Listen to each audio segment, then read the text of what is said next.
Your solid music would be appropriate. Go for it, please. Oh, we're recording. Hey guys, this is a new segment that we're starting here. It's not really new. We're revisiting it. Yeah, I guess. It's not a new segment. What we've been doing, sort of, for a pretty long time, is we've been writing out our top five. We've been doing a segment called Top 5, or personal top 5. Yeah, personal top 5. Where we take something, anything video game related, and we basically give our top 5 for that week about it. Now, this has ranged from like top 5 video game franchises. We've done that before, to top 5 video game crushes. It's a wide range of stuff, and we've been doing it every week. We've been slacking off a little bit, so we've decided to turn it into like a little bit. Yeah, a little bit. I apologize for David going all emo on us here. Emo. That is the sign of like an emo guy. Really? Yes. Isn't the guy from Dark Sector like this? What's the Sucker Punch game? What's the Sucker Punch game that they're working on? Sucker Punch? Infamous. Infamous. There you go. I couldn't think of that the whole day. Anyways, as I was saying, guys, in this well-produced podcast segment, that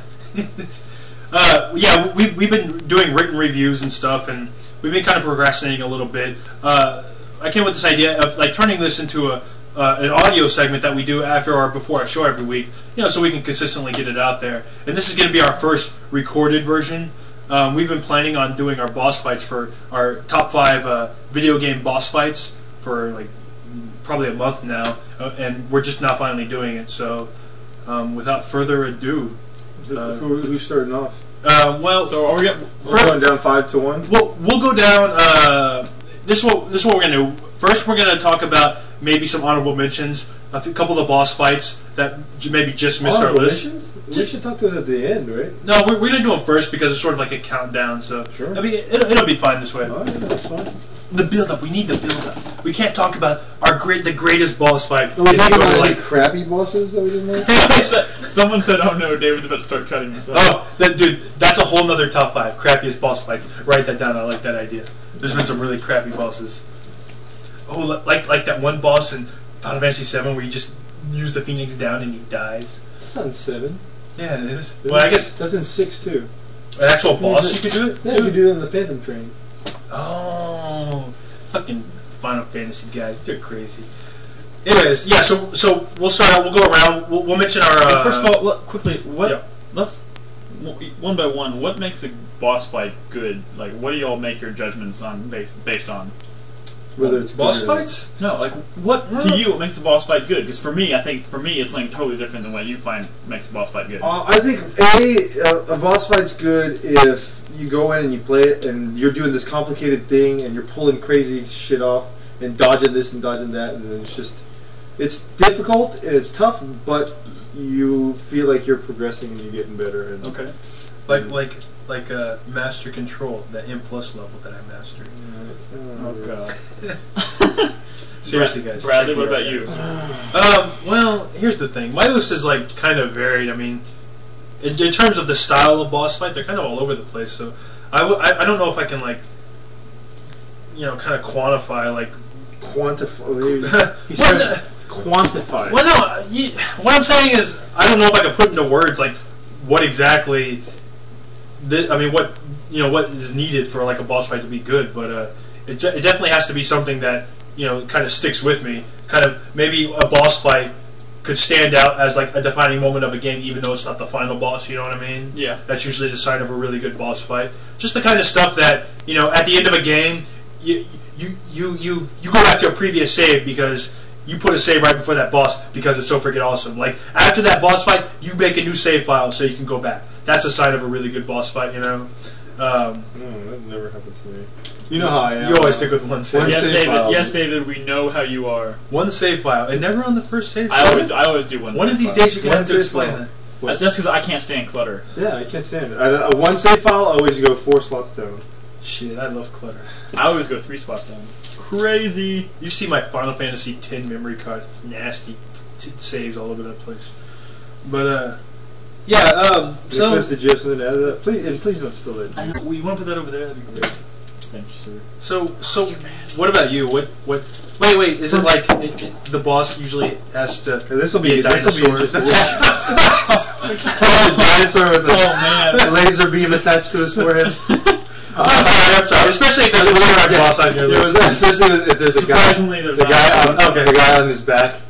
The Hummer that drives around. We've been giving Nick a little shit, not because he's a huge fan of like Turok the Dinosaur Hunter, which back on the 64 was a decent series. You know, I mean, it was good. I mean, yeah. I think the first game got a 9s. The first 2 were great. The first. Only because it was the second, real first-person shooter ever on a Turok console. 2 Seeds of Evil expanded so much on the first one, it was good. But the third one was going downhill, and then it went proceedingly downhill, and then where we are now. So, but okay, anyways, where are we now? Anyways? For me, a boss fight, a good boss fight is, I think I solely base it on how epic the boss battle is. Like I don't really care about difficulty. I obviously don't. I don't care if it's easy or hard. I want it to be something that's like a lot of stuff going on, something that maybe looks like it would normally be totally impossible to beat. But I mean, like, I can't give a good example until I go into the boss fight. Sure. Into our list. Another couple good things that we probably all agree on, like on something that makes a good boss. A boss where you kind of have to like think outside the box, or that boss where you come to and you realize that you have to use like everything you've learned up in that game to that point. That's good. To like that's what I'm saying. Like when you're super badass and you progressively. Which definitely ties into like some of the bosses. I don't know about the whole thinking out of the box, because sometimes, man, I know one specific one. I won't say it, but from Metal Gear Solid 1, where you had to actually literally think outside the box. Which, and then if you don't get it, you're like, what the crap? Yeah, I didn't. Let me ask you, is that on your top 5? No. Okay. It's on my honorable mentions. I think that we need to do, like, that's such a great boss fight. I didn't put it on my top 5 either, but almost because, like, I feel like that's what it's on. It's almost like we should. This top 5 should be dedicated to that boss fight, just because that's like a defining example of like how you do a boss fight correctly. So let's talk about it right now then. Okay, I mean honorable mentions. Well, this of course is honorable mention. We'll first do this collective honorable mention. We're of course talking about Psycho Mantis from Metal Gear Solid 1. Psycho Mantis? Who are you talking about? No, Psycho Mantis. Man, that's stupid. No, that's the thing. There's a lot of good bosses. Again, this is a spoiler for anybody who hasn't played it. Yeah, this is a spoiler. You can see it firsthand when I play the Metal Gear Solid. If you stick with it. By the way, are we going to be somewhat respectful on talking about bosses of games that one of us have not played? I'm going to try to be as spoiler-free as possible. Dude, none of the stuff on mine you guys haven't played. Okay. I'll tell you that right now. Wait, say that again? None of the stuff There's on mine. There's definitely some stuff on mine that David hasn't played. So you've played everything on your list? Well, either you've played it or you won't play it ever. Okay. Well, David knows about the one boss that he probably hasn't played on my list. Well, maybe a couple. Okay, so we're talking about Psycho Mantis. Psycho Mantis, yeah. It was such a great moment. Metal Gear Solid 1. First of all, go ahead. Well, the series is like one of its trademarks is that it sets up these really crazy bosses, and like not only in terms of the story, but when you fight them, like you're doing it's just awesome. The first one was great. The first game was freaking amazing. All the games have really good bosses, dude. honestly. But the freaking thing unique about Psycho Mantis is he knew what you were going to do, so you couldn't get a hit off. He could read your mind. He read your mind. And the way the game did things to kind of like trick you into thinking like, whoa, this is kind of strange. It kind of broke down that fourth wall. And like the best moment was, of course, the memory card thing. The memory card thing. What he does is he'll start. Now I'm going to read your mind. And like this happened to me. This is what happened to me. He says, "You like Castlevania," and this is like fucking I love Castlevania. How do you know? You love Castlevania? It's smart. I mean, this wasn't scripted. Basically, what it did is Konami or Kojima or whatever. He said, you know what? How about we have this boss at this point in time search through the memory card of any like Konami games and say. And we set up an algorithm so that he says whatever the game we see on the memory card is. And I had that Castlevania Symphony of the Night save on my memory card, and that's why I said, you like Castlevania, because that's also a Konami game like Metal Gear Solid. And it's not just Castlevania. They do it with a variety of other Konami games. And it was only Konami I didn't have any. It was only Konami games? It's only Konami games in the original Metal Gear Solid, but later on, Twin Snakes. And Twin Snakes on the GameCube version, they diversified that a lot more, and they made a lot more options of stuff that could be on your memory card. So like they were saying, I forget what they said when I played the GameCube version, but it was like you like freaking Eternal Darkness or something, and I was like, shit. And I already knew it, but it was like I wasn't expecting him to say that, right? Yeah, you know it's crazy too. You know how you beat him is you have to. That's the other thing. Yeah, you have to. Yeah, he basically. You won't realize you can't hit him until you realize you have to. You can hit him. You I'll can tell hit you him. Oh what. yeah, it's My brother. much harder. It took my brother 2 hours to beat the boss. Jesus Because Christ. he didn't unplug the controller Yeah. into the second port. It's that's the thing. Like, what exactly is it that you only get like one hit? He flies. No, around. I remember that because everybody starts to shoot him at first, but he keeps jumping around or whatever. But what exactly is the mechanic that ties into like story-wise in terms of the boss fight that's making you switch the controller? Is it just you call what's his name on your codec and he tells you? Oh, no. I know he crazy. tells you to. That was one of the crazy thing in that game too, is when you have to like think out of the box and like. Yeah. He's like, look at the back of the box. And he keeps doing these things like turning off, making it look like he turned off your TV. That you know what I mean? sucked because I unplugged my. I thought my PlayStation was screwing Yeah. up. It freaking the screen went black. It said Hideo in the corner. Oh And my God. When you turn my whole TV off, Yeah. it said video. Yeah, exactly. Well, So I was you like, did why that. the fuck is it saying Hideo? So I was like, shit, my PlayStation's screwed up. Maybe that's why I said Eternal Darkness instead of like mutual respect. You know, a lot of people out there freaked out and turned their PlayStations off. Thought it was broken. No, I did, dude. I What? turned it off. And like the Metal Gear Solid series, this isn't the last time that like a boss or a scene from one of the games, I'm definitely not going to spoil it, has kind of messed with your head and tried to break down that fourth wall. Like, I'm not going to say which game it is because you're probably going to play through them, and I'm definitely going to play through them again. But you know, they've done some. They did some weird like kind of fourth wall breaking stuff in later games. But another cool thing about Psycho Mantis I forgot to mention is like when he's talking to you and he's like prying your mind, he's like, "Now put down your controller." You know? You put it down? Yeah, and he puts it down. He's like, "Now I will move it with my mind." And it rumbles. And it rumbles, and you know why it's rumbling, but it's like it's cool because he's like, "I will move your controller across the floor," and then it moves like a little bit like across. You know, it's freaking awesome. It's just the fact that they go through that. Also in Metal Gear Solid 1, they do that thing where you're getting tortured, and they're like, "Don't even bother turning off the console. You know, that's not going to save you this time. Don't even reset. It's not going to work." And like auto saves or something like that. I don't remember, but there's that chance where if you don't pass the torture thing, it changes the ending or whatever. But So like Otakon instead of that's Psycho Mantis. Otacon, you mean? I mean, in terms of boss mechanics, he's like this crazy. Not only is he psychic, but he's like you know telekinetic. Is that what he is? And like you know all kinds of weird furniture spinning around. It's just a really intense, cool boss fight where you're constantly moving stuff around. In the GameCube version, when you have to switch the controller port, since there's 4 ports on the GameCube version, you actually have to switch and try to find the right one of the 4 controller ports. You can't just switch it once like in the PlayStation version. Wow. So it made it pretty even cool. harder, yeah. But then again, you could just pull out your tranquilizer gun, like which wasn't in the first one, and go into first-person view mode, which wasn't in the first one, and take them out real quick. But yeah. Any other honorable mentions? Honorable mentions, yeah. I definitely have a few. Do you want to mention any first?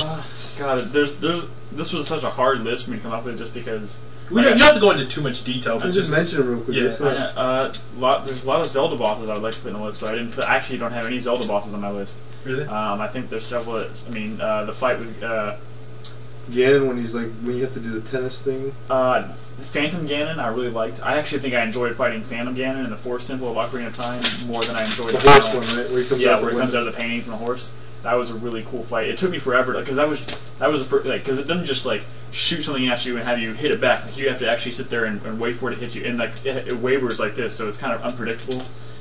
And annoying. They're like playing light ball tennis. but they kind of drove that. That was the first time they did that. I mean, 3D Zelda, but they kind of beat it into the ground by doing it in like every other Zelda after. Yeah, Well, that was they the became first- one of that the wasn't the first time trademarks. they did it. It was, light no, ball? in 3D Zelda. In 3D, yeah. Yeah, it's not as. But it had done it in 2D before. Yeah. But I mean, it was still a great boss fight. God, what? I wanted to mention the boss fight. I didn't put it on my list just because, in terms of actual fighting the boss, it wasn't really fun. It wasn't that great. But the final boss of Silent Hill 2 was just creepy. Okay, but don't go into too much I'm not going to detail. go into much deep, but what it was just freaky. Like You mean she was freaky? Would you like me to spoil it for you? It was creepy, and I didn't put it on there just because like all you do is you point at it and shoot it until it dies. Cool. But just what it was just freaked the crap out of me. I actually really enjoyed the giant alligator in Resident Evil 2. You're back in the hallway and you got to get the tank to fall out and then have it scoop into his mouth and wait for it to open his mouth and shoot it and blow his head off. That was really cool. It was Resident Evil 2. Finding Salazar. And I'm sure there's plenty of Final Fantasy. See, there's so many bosses in Final Fantasy. Yeah. Like Final 7, 8, and 9, but none of them really because Final Fantasy Final Fantasies they're turn-based. No, they're turn-based. So you're limited to the attacks and stuff. Yeah, but they just have some really creative bosses, or some like really. Some of those were annoying. They had some really I good hate those ones. I hate the bosses that summon little mini guys. Oh jeez, we're not talking about our most annoying enemies. That's how we should do. Like most annoying enemies or most annoying bosses. They have special props to Ruby Weapon though, because that was one bitch of a boss fight. Yeah, I mean the boss fights in Final 7 and 8. I mean all of the Final Fantasies were just epic. There he goes again. Epic. No, they were epic. Word. They were epic from an RPG. You need to play that song, Epic. The epic song. But then again, they were just like every other battle you would fight in the game. It was turn-based. So I think actually having the turn-based method in there kind of made it hard for me to put any of those on my list. So they didn't make it on my list. There's no sense of urgency. Yeah. You don't have timer's counting down, and you don't have enough air to fight Emerald weapons. Yeah, and there's some Shadow of the Colossus bosses I would like to put on my list, but I didn't.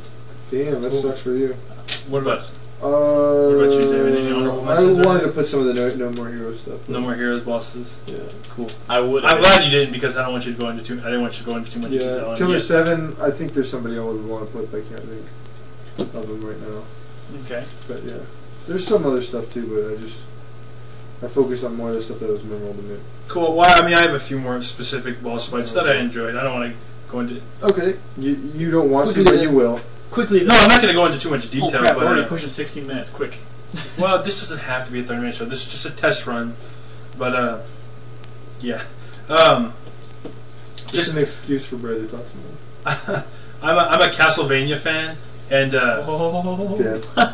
like a reoccurring boss in like all the Castlevania games have been like the doppelganger, where you come across a copy of yourself and he has all the abilities that you should have learned up to that point. Yeah. And I just love that kind of fight because I'm kind I'm more of the philosophy of like, sometimes you come across like really big giant bosses, which are cool sometimes, and then you come across the boss who's like more on your level. He's like kind of the same.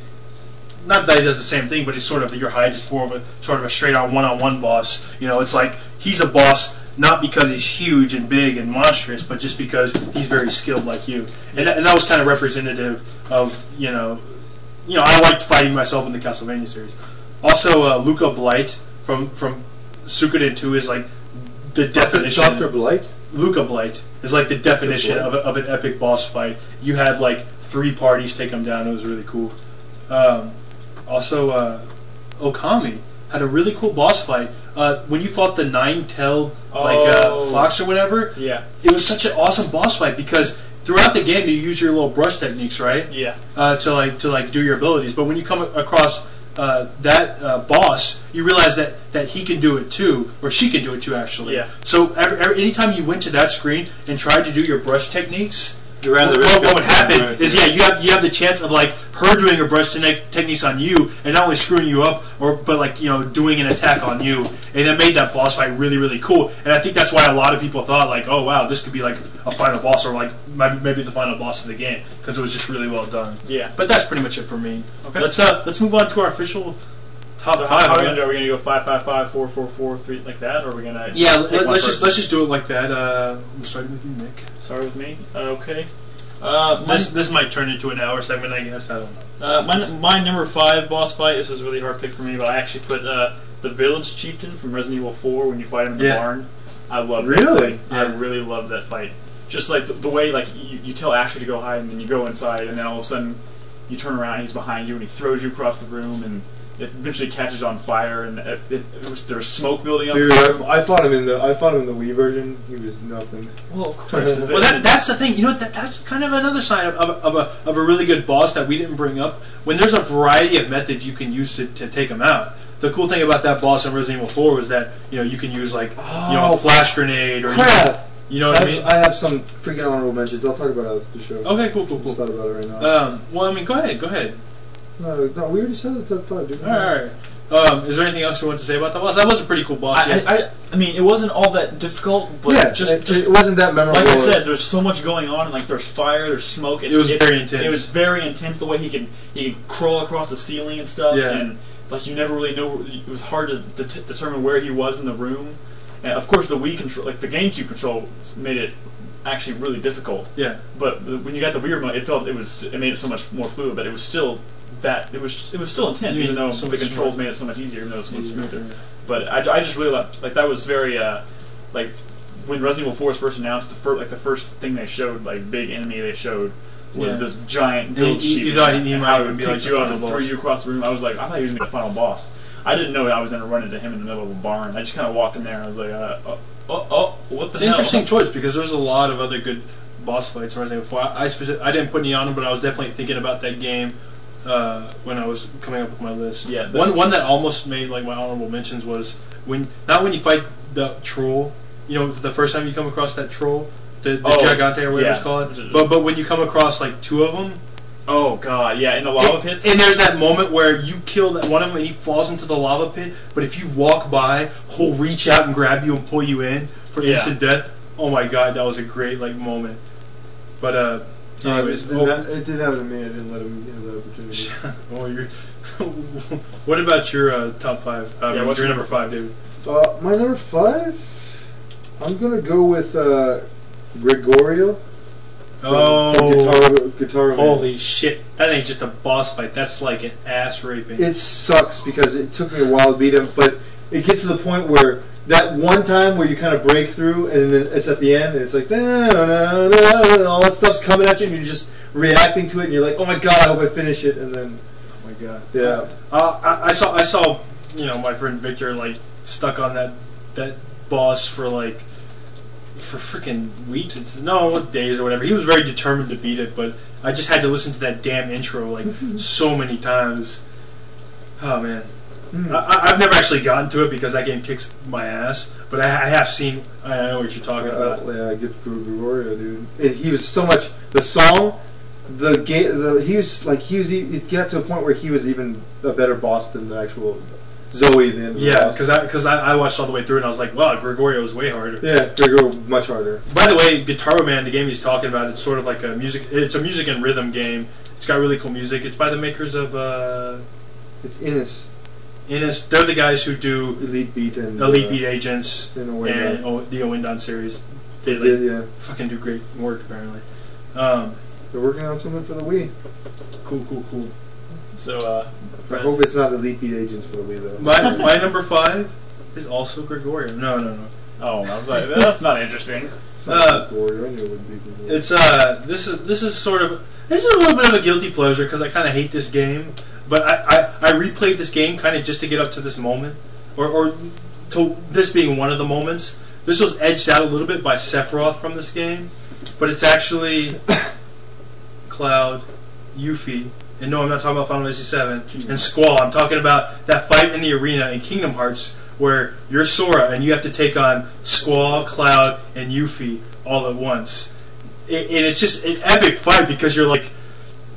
Because they characterize, I mean, you've known these characters in RPG form, in turn-based form, you know, for all these years, and they're really cool and everything. But to see them like you know, it's sort of like a fantasy, seeing them like, you know, in an action game, you know, that it's just with action, you know, Devil May Cry looking moves that you know you've never seen them before, and you're like dodging and juking, and it's a great moment because it's you know, when you first come to it, it's really challenging, knowing, oh, should I take out Yuffie first, and then like Squall's doing his Lionheart, you know, like, which is one of his limit breaks, and then Cloud starts flying around, which is fucking bizarre, and it's an intense boss fight because Cloud at the beginning, he starts doing this thing where he's just like rushing you, and you have to keep moving because he'll keep like rushing you, and you're over there trying to kill Yuffie because, you know, she's the weakest link. You got to take her out first, right? Stupid bitch stole my materia. And you got to take her out first while the entire time dodging Cloud's rush attack while Squall's over here swinging this long ass gunblade around, shooting, you know, shots at you, and it's such a great epic fight, if you will. And it's not only like mechanically awesome, like just a really fun fight, but the fact that it ties in all this nostalgia from these great Final Fantasy games makes it like such an awesome like boss fight in the game. Even more so than the Sephiroth fight, which I also really love, which is also like one of my hardest boss fights. But yeah, I mean that's pretty much it. I mean that was the reason I played Kingdom Hearts, which is a game I don't really like all that much. It's very tedious, but getting to that point again was like so important for me. Was that a I can't remember. That was an actual like required boss fight? No, it wasn't a required boss fight. It was in the optional. When you get up to the last level of the optional arena, it's like boss level 50 I think I or fought whatever. it, but I can't remember for sure to be honest. But go ahead. What's your number 4? My number 4. This is actually really tough. It's kind of it's narrowed down to 2 from the same game, but right now it's between Burial from Devil May Cry 4 Wow, really? or Kratos. I loved the fight with Kratos from Devil May Cry 4 where you're on the platform, because that was right after you got your double bringer move, and there were so many times that he's just no, I mean wait, you know he hasn't gotten to this moment yet. I know, but well, let's talk about Burial. I agree, Kratos is an awesome fight, but I don't want to necessarily bring it up. Burial I think was more fun actually after when you face him later in the game. Yeah. Just because you already have all your moves and stuff like that. Just the feeling of actually jumping up in front of him, grabbing him, this huge hulking beast like made of fire, grabbing him by the face, and you're this little tiny guy, and you pick him up off the ground and then slam him down into the ground. It was awesome. Like all the other Devil May Cry, they had those kind of moments, but nothing. No, I mean you fought Burial. No, it's just I'm thinking Nick like feels. Because he played it recently? No. What do you mean? I'm thinking Nick identifies with him very much. Oh, Nero. With Nero, because he's a little guy and he's slamming this big guy. What trying to say something? You're an asshole, David. I'm more of a Dante man myself. I don't know. You do have this attachment to Nero. Dante couldn't do the thing where you grabbed him and pick him up and slam him. You should have seen what my Dante was doing when he fought Burial. Shit. No, he knows. I don't really think it matters who you play against him as. Just the feeling, he was huge, and no matter who you're playing as, you're this tiny little guy, and you can whoop the crap out of him. Was awesome. Well, no, yeah, it was a larger than life epic boss fight. And I love when you first go in there, and you're like, it's like you're in this little like ghost town, like village looking area, and by the end of the boss fight, it's all fucking like leveled and decimated. And I really love the whole the intro where Nero's just kind of walking around, and then they just kind of walk right by each other, and he's just like, and he turns around, looks at him, and then he swings that huge sword at him, and then he blocks it with the tip of his sword. That was awesome. Yeah. I mean, I thought the whole thing was the battle was really cool. So I'm not going to talk too much about Kratos, but I think Kratos is actually my number 4.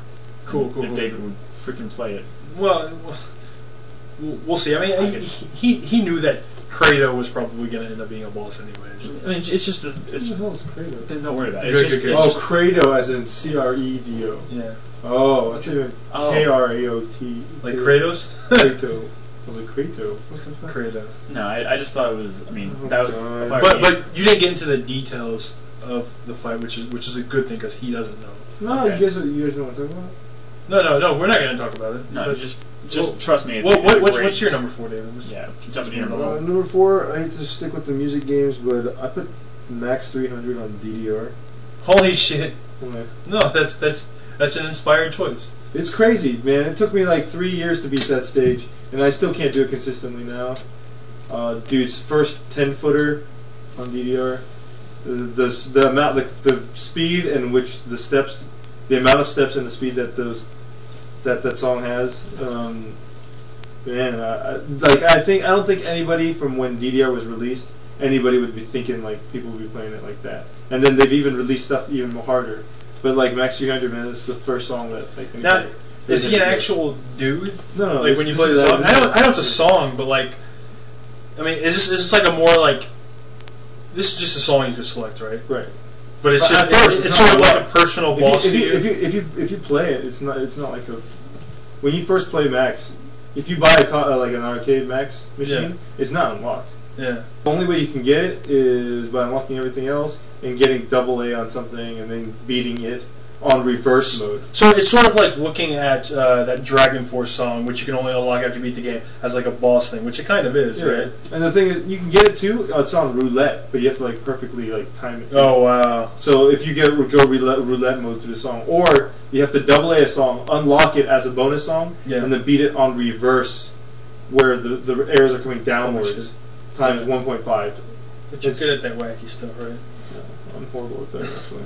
But yeah, I mean again, it's not really a boss fight, but as far as the DDR world is concerned, might as well be. Yeah, it's basically the first big boss that anybody ever had. And 10-footer, man. There's some people who I don't even know what 10-footer means. Yeah. What is this? Oh, there was only 9s up till till Max came out. Oh, the Max, they were like, this is 10-footer. I get it, because you're using feet. Because you're using feet.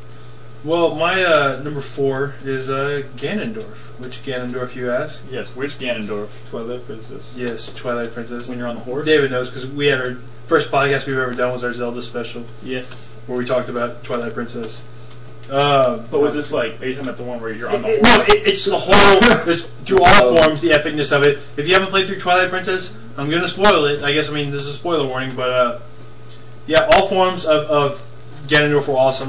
From like the first time, it's funny because this time he actually starts out as Ganon, and you fight him, and it's not the best part of the boss fight, but it's really cool because he'll charge you, and then you'll dodge him, and you'll turn around, and all of a sudden he's gone, and then you see him coming from the other direction. Pig guy. Yeah, his pig form, his boar form, or whatever. But what was great is this does fall in line with the whole epicness. Yes, is that wasn't epic. Is that when the castle is spoilers again? When the castle is leveled and it's just you on your horse on Hyrule Field, right? And you look out in the distance and it's Ganondorf, or it's you on your horse with Zelda on like behind you, like on its back, and you just look off in the distance and like Hyrule Field is huge in this game, and you just see Ganondorf and he kind of rears up his horse or whatever, and you knew it was on, right? And it was just like a great moment, like just chasing him down, and Zelda's on the back of the horse, like shooting her arrows at him, right? And you're just trying to get up close enough to do your spin attack and stuff. And it's like, it's such a great moment. And if the game had ended on that part of the fight, I would have been completely satisfied.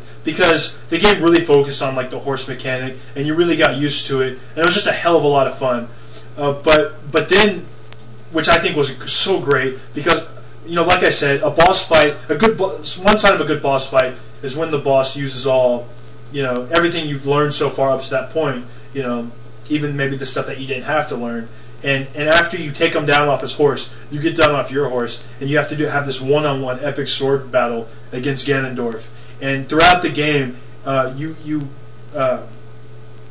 you learn these sword techniques, right? And they're not mandatory. You kind of have to seek them out. But it's kind of all building up to this one fight where you have to take them down, like sword versus sword combat. I just love that kind of shit. You actually might see that trend later. Yeah, I just love using every single one of those sword techniques I've learned throughout the game to kind of take them down that one-on-one sword fight. And it just, at the end of the game, it was one of the most fulfilling boss fights that I've ever seen, not only in a Zelda game but ever. Yeah, and I just definitely. loved it. Go ahead, Nick, with your number. I really toyed with putting that on my list. That was really, really hard choice. But for me, number 3 was actually, surprisingly enough, the final fight. I talked about this before. The final battle. Final fight? No. Which boss from Final Fight? Shut up, you guys. The final battle in Heavenly Sword. Oh wow. Was very, very. The king? It had that. Yeah, against that. Who was tyrant. this king? He's the guy. David knows the guy in the store that keeps doing the. No, I mean, who played the king? Why was the king such a compelling character? Why was it? Because he was a total asshole. Because it was Andy Serkis, man, and Andy Serkis is brilliant. Gollum, dude. Oh, that was him? Yeah. Oh, yeah, and it kind of looked like him, too. I didn't realize that. Way to work on the game, Wow. too. That's why the cutscenes had such high production value. Yeah, but, the whole game leads up to, builds you up hating this character because he's a total asshole. But when you get to the final fight, when I say epic, I mean epic. You're fighting, you and him are both basically... you don't plan on playing the game, right? No. I absolutely. I can go into a few spoilers. You don't have to go into detail. Just tell the general. You're both godlike. Okay. And you're fighting in a huge open field where a battle is going on. So there's thousands of soldiers all around you. Oh, jeez, it's not like this is like an immediate failure for a boss fight when little minions come up and you have to fight them off. No. The boss. As you're running, they get in the way. No, You've seen it? No, as you run told me through about it them, before. you don't even have to touch them. If they get anywhere near you, they go flying away. Oh, okay. Like, as I'm playing through this you're game. glowing. You're like glowing with You this playing aura. right No, not right now. And it's so cool because the camera will pull back and you'll see like both of you like running at each other from a long distance. And since everyone else, like since the camera's so far back, you just see people going as you're like you can barely even see yourself. Very epic. You just see people flying away as you're running at each other. Right. This And then is the detail that I was. yeah, but it's epic, man. When you finally collide, you can do all these crazy combos and stuff. It's like the and Matrix, right? And then boom, all the water like. in a way, actually, it was, but to a better effect. You gotta play it to see how it's. I mean, and it led up to a very satisfying end of the game, and it was a great battle. Cool. So that And it was very hard, I hear. It was actually pretty damn difficult. Harder than I Zeus? spent. I'm not Zeus. Ares. What? Shut up. No, I Alright. spent a good hour and a half trying to beat this boss, and it was fun every time I played it. So I recommend it. David, go ahead. Yes, I'm talking about Heavenly Sword for those of y'all who are watching. Yeah, it's something that I've actually considered, playing live if we're interested. It's a quick game. You can beat it in a day or two if you play straight through it, 5 or 6 hours. But the final boss fight is pretty satisfying. So, cool. David. It's number 3. Yep. Number 3. I debated on which Mario boss to put on here. I decided to go with Super Mario World. Okay. The one where Bowser has 3 forms. The first one he's just flying around. Yeah, his little. Second one he's. Oh shit. And then the third one he's all bouncing, or he gets the evil eyes and starts bouncing around. Oh my You're God. sitting there jumping on Mecha Koopas, trying to grab them and throw them up in the air. That was when I was like. Me too. When I was a kid, and I wasn't so hard. And then he drops the little fire down, and you have to stand between them, and you only have that one mushroom. Yeah. And like I was like, oh my gosh, and that one was like for me the most memorable. And then you beat it, and then you got the fireworks and Princess Peach, Princess Toadstool. He gets the princess. Yeah, Mario does. But anyways, like that boss, I remember that was I don't remember the boss being extremely hard, but I remember me being nervous and fighting and like very nerve-wracking. Trying to figure out his pattern and stuff. And it's just one of those first times that I had that. And when the clown little floating thing that he's in gets real angry and starts bouncing off real fast, that's when you're a kid, that shit's like so nerve-wracking. I haven't even thought about that fight. That for me. That was a really, really cool boss fight. Yeah, I remember, dude, it's very memorable for me. I remember beating that and I'd be like, wow. Like that was one of the first bosses that I beat by myself and had to put like time and effort into like learning it. That's awesome. Cool. So what are we on? Number 3. And I was trying to think, are there any others? Mario? I mean, like Mario 3, I guess. Bowser. Mario 3. Yeah, where he's like all hitting the blocks and crap. Prior to Super Mario World, or even Super Mario World. Swinging at 64, you swing Bowser around. I think it wasn't until 64 that you started to get some really like unique. Because of Galaxy, man. Bowser bosses. sucked in Galaxy. Well, yeah, kind of. But the water's great, Junior. Anyways, my number 3 is again the Devil May Cry series. Got to go back to it, and this is going to be a slash because really they're the same thing. 2 different games though. Virgil for Devil May Cry 3 and Nilo Angelo from Devil May Cry 1. Fuck! And the reason I Why do I know this shit? The reason I love these fights. You say Nilo Angelo, and he goes Nilo Angelo. He's he's nodding his head. Well, of course he knows, dude. Nilo Angelo was awesome. The reason that these are so awesome, not because Devil May Cry 3 builds up this like tension between Virgil and Dante so well, but you fight him like 3 times throughout the course of the game, and I love this about like I said with the doppelganger. I love the traditional sword, like sword on sword like combat with somebody your own size. Like he was a boss because like fucking pure skill. You know what I'm talking about? I don't like necessarily the bosses like in Ninja Gaiden where you just jump up and you just go wailing on the big monster. You know what I'm talking about? Yeah. I like the fact that Virgil was like just like you. Like he fought similar to you except he had different weapons. And they did different things and.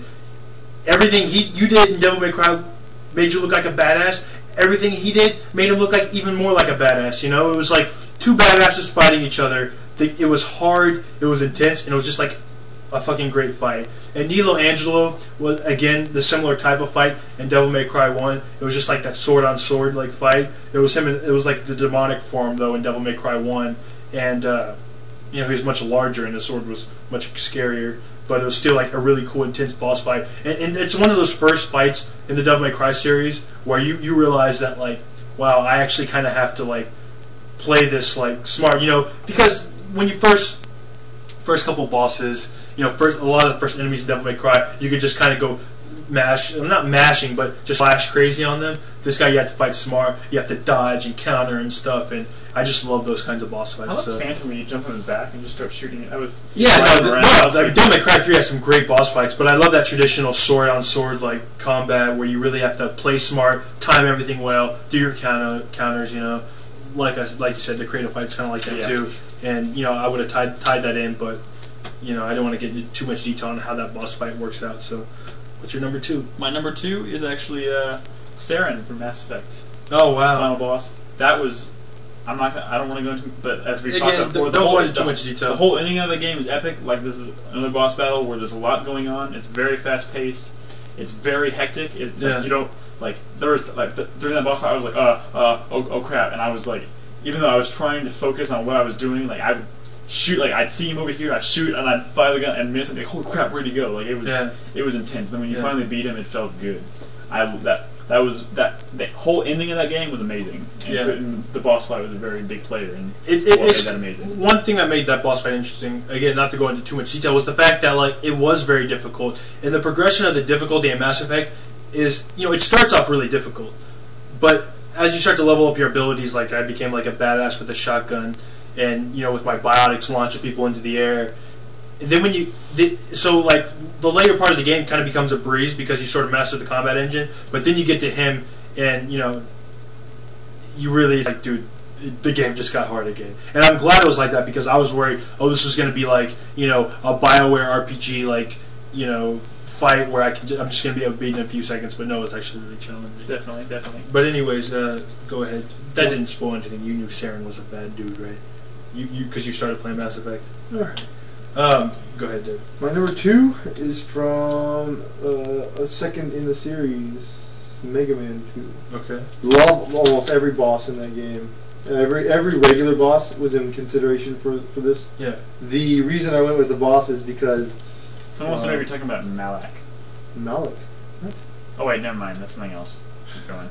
Mega Man 2. There's a part, the first level, after you beat all the 8 regular bosses. I think I know what you're talking about. The first level, you climb up all the way to the top, you start jumping on these little gray blocks one by one, all of a sudden, bam, switches into like an auto scroll. You can't stop. You just got to keep running. Huge dragon flies in behind you, starts knocking the blocks out, so you can't go back, and you just got to keep running. And then it's chasing you. You're jumping across blocks, trying to. If you mess up, you're dead. And then you get to the end, and all of a sudden you have to turn around and fight him. Yeah. And you're on these little blocks, and you don't know what to shoot him with. You don't know what to happen. And if he hits you, you fall off and you die, unless you know what to do. But yeah, the first time I fought him, I was like, oh my god, what the fuck do I do? And one of the most memorable boss fights for me. This is just a little bit of a tangent because this isn't on my list. But a really cool boss fight from Final Fantasy VI is when you fought the Phantom Train. Because Sabin can suplex it. He could suplex it, and he'd actually lift the train up into the air and slam it down to the ground. And this sprite animation looked broken when he did it too, but it was fucking hilarious. Anyways, my number 2 is from Shadow of the Colossus, which is a game of boss fights. 16 boss fights, pretty much. You don't fight anything else. It's all bosses, and every single one of them is memorable.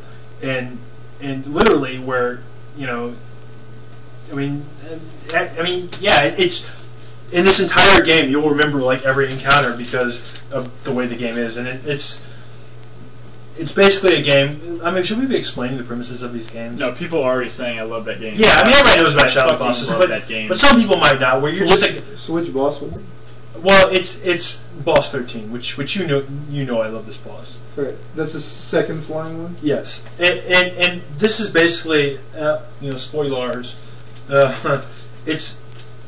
Well, the game is you're like this little guy, and you're exploring like this land on your horse, basically. He just asked if he needed to explain it, and Evan said no. No, I got to explain it because it's a sort of a setup for the boss. And you're on this horse through this vast world, and it's beautiful to explore this vast world on your horse. But when you finally find your destination, you encounter your boss, and it's called Shadow of the Colossus because you have to fight these giant colossi.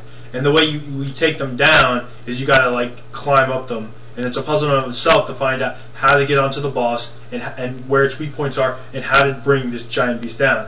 But the 13th Colossus is you're out there, you're running through the desert, and you just look up and you see him already just like, or he comes out and you just see him. He flies out of the ground. Yeah, he flies out of the ground, out of the sand. He's just flying through the air, and all of a sudden, and it's not like he's not aggressive or anything. He's just flying way up in the air. You're like, what the hell? He's just flying, but you know because of the story, which I'm not even getting close to spoiling. You have to take him down, right? So, but what's great is all of a sudden it starts. And you just see him floating off in the distance, and it's not like the other bosses where they kind of come at you, or it's obviously like, okay, I'll just walk right up to it. He's just in this huge expansive area of the desert, just flying around. And you're kind of like, holy shit! And you're just you're just sitting on your fucking horse, and you're like, okay, let's go, you know. And you just like you build up like full speed ahead. You're just chasing this flying like serpent like through like like full speed ahead, and then you realize, and it's another one of those things where you kind of have to use all your tools and everything, like to take down this boss and all the mechanics you've learned up in this game until this game. And you realize, you have to use your arrows to like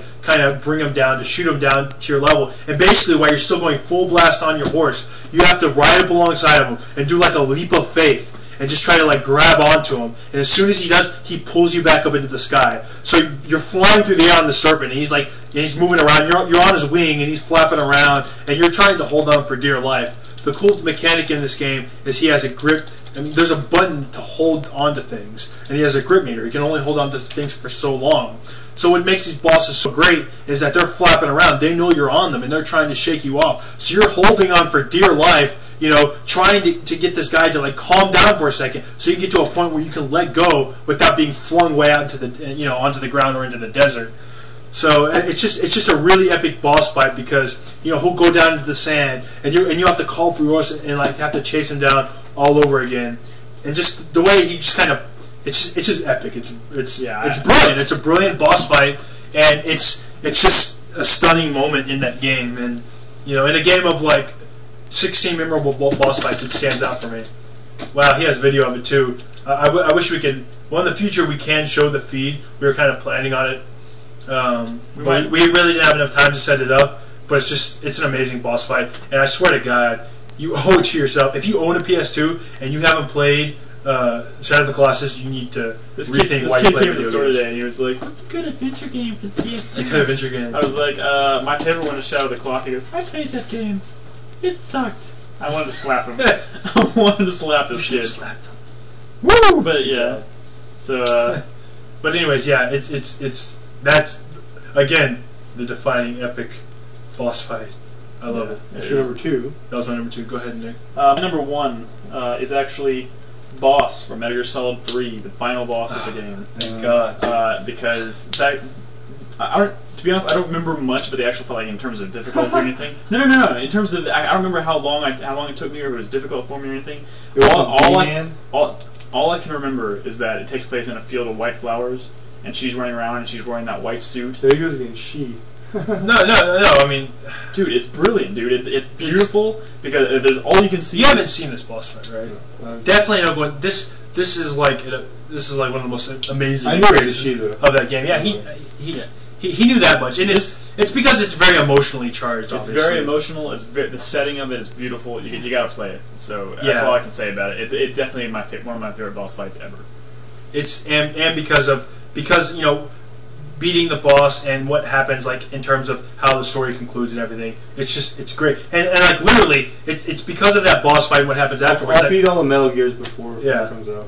Definitely. Someone's already said that boss fight changed the way. But I bet they've already been saying my number 1 in chat. But go ahead, and what's your number 1, David? My number 1. It sucks that you already said it for Shadow of the Colossus. Yeah, but see, I was hoping your number 2 was Shadow of the Colossus because I knew you probably would get something that one from Shadow. No, actually, no, it's a different one. Okay. I loved a bunch of them God, I wish I could go through all of them. I really, extremely, I just have to mention it. I think it was the 6th one. The one where you have that little boar that's chasing you around, knocking down all the pillars. Yeah. No, that was number number 14. one? 14. No. That's not 14. Yeah, it was. Not 14. It's before the flying. You're talking about the pillars? They knock them down? Yeah, and you're running on top of them? Yeah, I just played it. It was 14. Oh, really? It was right after the flying one. Yeah. Wait, so this is your It was a lion. boss fight? That's not where I number one the boss fight. Oh. My number one boss fight is Shadow Colossus. I think it's the 3rd Colossus. Oh, somebody said the 3rd one a while ago. Which one was that exactly? It's the first flying one you play. First flying. Is that the one where it's That's the third Colossus. Is that the one where you come out of the lake and 5. you see it off the You're distance swimming. first? You swim in the lake. Oh my God! What the hell? That was the greatest moment too. You swim out in the middle of the lake, and then you don't know what's going on. And then freaking like you keep. Sometimes the water, you'll go underneath it, and you'll see the. You're like, oh my God! I was like, it's gonna come from underneath and eat me, and I was just so freaking nervous just swimming out there. Because you think it's a. And then you see it perched out there, and you're like, what do I do? I was trying to I guess I should shoot it, and then you shoot it, and it flies towards you. Arrows. And then you got to jump up and just grab it, and then that's the first flying one you have. And oh man, it's crazy because you're running on its wings, it's spinning around and stuff. Yeah, the first, and that's my most memorable, just because it's the first flying one that I fought. Because the flying ones are the ones that's most intense. It's funny, and it's all tied into this grip mechanic. When we talk about our favorite game mechanics, it's funny because we never seem to bring up this grip mechanic from Shadow of the Colossus, which is sort of what made this game what it was. You know what I mean? But oh Jesus! Oh, see, that's why also that's so also intense, dude. That's also why I didn't like 13, because you could fall off him and just totally be screwed. Yeah. And then also But again, we're talking I about want to video. play that game again. I cannot wait. I cannot stress how much I cannot wait. I want to the see next gen what Team Ico is working on. But Shadow of the Colossus creates number 5, by the way. 3 was the knight, 4 was the horse, and 5 was flying. 3 was a knight, 4 was a horse? Yeah. Oh, 5 was a freaking bird. Damn. My number 1, it's aptly named because it's the end of our boss list, right? Yes. Well, it's that. Of course, that was so fucking dorky of me. Sorry. It's the end from Metal Gear Solid 3. Was that the sniper? Yes. All the bosses in Metal Gear Solid 3 had the fear, the sorrow, the end, the boss or whatever, right? And the end was this old guy, like an expert sniper, and is literally that takes for freaking ever. The most epic boss fight I've ever played, and it took me a couple of hours to fight him, and it was because of the way it was designed. It was you versus this expert sniper, and you had a sniper rifle, so it was kind of like this enemy at the gates thing, and the area, you know how when you get to a boss fight, it's like, okay, you fight this boss, you're in this little area, right? In Metal Gear Solid 3, when you fought the end, you had this huge expansive forest that spanned multiple screens and stuff. It was huge, and he would move all the way around it, and you didn't know where he was, and you had to go from screen to screen and literally sit there, use all the tools that you had built up to this time to try to figure out where he is and what the fuck you can do to detect him somehow, because he had tattoos on his forehead, actual tattoos to help him blend into the grass, and it was great because every little fucking thing that they thought of in this game. I mean, this boss fight was brilliant. If you pull out your sniper rifle and waited too long, he would see the reflection off your scope and he'd take a shot. And it's just those kinds of things. You really got to wait him out. There's so many things you can do. You have he would occasionally go to sleep in the middle of battle. He's a very old guy. Yeah. You could pull out your little sonar and try to detect his snoring, and to kind of hunt him down that way. You could pull out your thermal goggles and try to hunt down his footsteps if he had been there recently. And again, recently because he moves around. You know what I mean? It's the most active fight, but it's also you have to be very patient. And the thing is, if you play a dumb sniper and you're not tracking him well, he will come up behind you and kill you instantly with a shotgun blast. I mean, it's that diverse in terms of the ways you can kill him, the epicness of just what it takes to take him out. But if you're good at actually tracking him and you can use your tools well, you can whip out your shotgun and chase him down like the bitch he is, you know, and try to take him out that way. But it's very tricky. It's a very difficult boss fight, and if you don't know what you're doing, you can be there for hours, which was like that for me the first time. But another cool thing about this boss And it's just another cool thing of the way Kojima likes to fuck with the player in different ways. And this happened to me the first time, I swear to God. Because I put the game down on the end because it was like, it was a freaking crazy-ass boss fight. If you save in the middle of the fight and you come back later, there's actual timer on it. It'll check your memory card data or your system timer. And if you wait too long and you come back, he'll die. Because he's an old guy. He'll die of old age. Shut that. I swear to God. It's true. He will die of old age, and the story will progress. And you don't have to fight him. You don't have to fight him. You fucking gotta be kidding me. And they'll call on the Kodak, and they'll heckle you like, what hell, you little bitch! You couldn't fight him like a man. You just waited him out. But not just that, dude. Earlier in the game, there's a cutscene where if you take your sniper rifle, you can snipe him before you even find out who he is, and take him out and kill him, and you never have to fight him. Shut the fuck up. It's true. Crazy. It is That very is fucking awesome, dude. But you don't want to do that stuff because the actual boss fight is absolutely fucking amazing. And again, this is my favorite from this game. It's my favorite boss fight ever. But every single one of the boss fights in this game are amazing, dude. And this is why I love the Metal Gear I series. gotta play this fucking shitty game. Shitty game. what the hell, man? But yeah, that's it. I would have said the boss because for me, as terms of memorable bosses, it's almost on that level. But the reason I didn't put them 1 and 2 is because I kind of I didn't want to fill up my list with Metal Gear Solid bosses. That's also why I left Psycho Mantis off. I could have easily made my top 5 Metal Gear Solid bosses possibly. And it's one of like I said, the defining qualities of that series. Fuck, you leave it there and Yes. Yeah, and that literally happened to me even before I found out that it could happen. I think what it was is I had stopped playing it because I don't know if you remember that fall, but that's when Prime 2 was out. Granted, so much stuff had come out, that Halo 2, everything came out. I think I just got my Xbox. I was playing more. Yeah, Prime came out. Yeah, Prime came out. Halo 2 came out. Grand Theft Auto. Knights of the Republic 2 came out. Grand Theft Auto San Andreas came out. It was a crazy ass fall. But anyways, I put it down and I was reading around about it and I found out holy shit, he could die, and I went back and he was dead. That's awesome. Yeah. I was very. And it's funny. It's if you save during that fight, which it lets you. That's just scratches the surface of the ways Kojima has come up with, to fuck with the player's mind. It happens a lot in 2, especially one specific moment, which you've seen, right? Yeah. Which is crazy, and in that one, the first one, Psycho Mantis is kind of messes with you, and the torture scene messes with you. This one really gets into your head, and you really, really don't know what the fuck to do. And there's a lot of people who probably fucked that part up. I don't want to go into detail because we'll probably be playing all 3 of these games live before the release of Metal Gear Solid 4. Yeah. Okay. But that's pretty much wraps up our boss fights.